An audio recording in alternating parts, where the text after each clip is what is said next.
Bismillahirrahmanirrahim. Dördüncü fıkra. Hakikat ilmini, hakiki hikmeti istersen, Cenab-ı Hakk'ın marifetini kazan.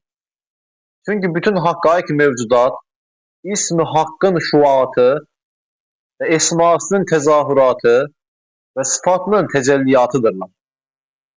Maddi ve manevi, cevheri, arazi her bir şeyin, her bir insanın hakikati, birer ismin nuruna dayanır ve hakikatine isnat eder.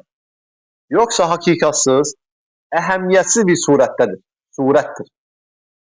20. sözün ahirinde şu sırra dair bir nebze bahsi geçmiştir.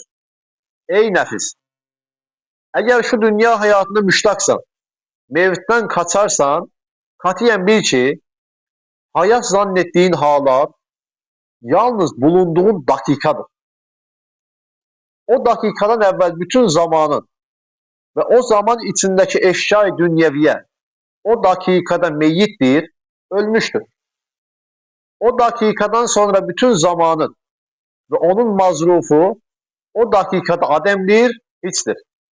Demek güvendiğin hayat-ı maddiye yalnız bir dakikadır.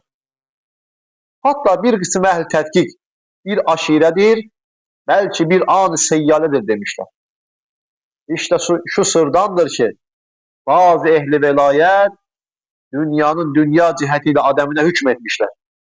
Madem böyledir, hayat-ı maddiyeyi nefsaniyeyi bırak, kalp ve ruh ve sırrın dereceye hayatlarına çık. Bak, ne kadar geniş bir daireye hayatları var.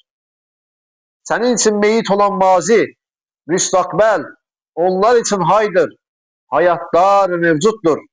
Ey nefsim, madem öyledir, sen dahi kalbim gibi ağla ve bağır ve de ki, faniyim fani olanı istemem, acizim aciz olanı istemem, ruhumu Rahman'a teslim eyledim gayr istemem. İsterim fakat bir yar baki isterim. Zerreyim fakat bir şems sermed isterim. Hiç ender hiçim fakat bu mevzudatı birden isterim.